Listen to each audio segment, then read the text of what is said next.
Mga miyayang kakaligo ko lang. So, itry natin tong ating shapewear na highway siya. Ito po siya is light and breathable. Ito po is quick dry and nice pa siya. Elastic fiber pala itong mga sisi ko.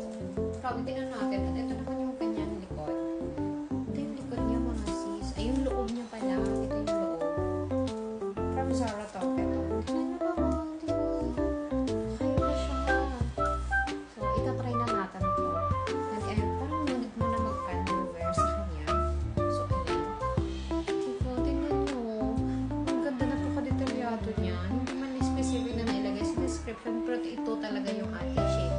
Wear na to. This is shorts pa din siya. Pero high. So, ito pala yung aking ano ngayon. Ayan siya. Ganyan. Tingnan na natin kapag nakasuot na siya. So, ayan na siya. Sisigaw kapag nakasuot. Ganyan naman.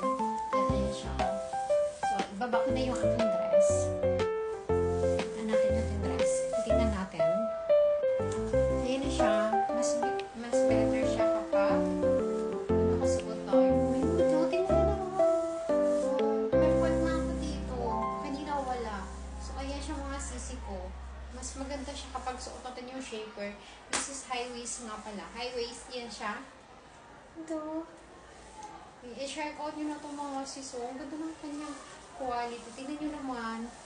Super nakatakin yung aking tummy. Ganda, diba?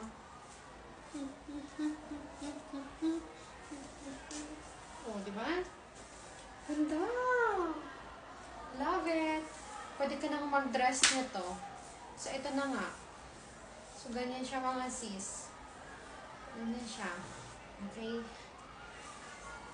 Love it, mga sis ko. Kaya ko sa inyo, I check out niya. This is from ito, Zara to. Yan siya.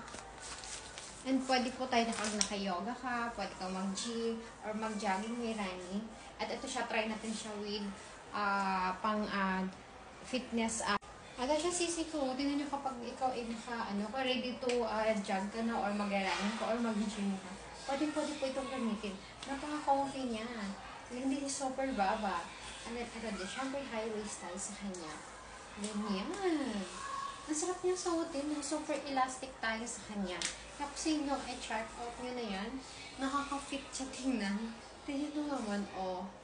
Diba? Tummy control na rin siya. And then, nakaka-lift siya ng butt. Yan. Check out na kayo, videos.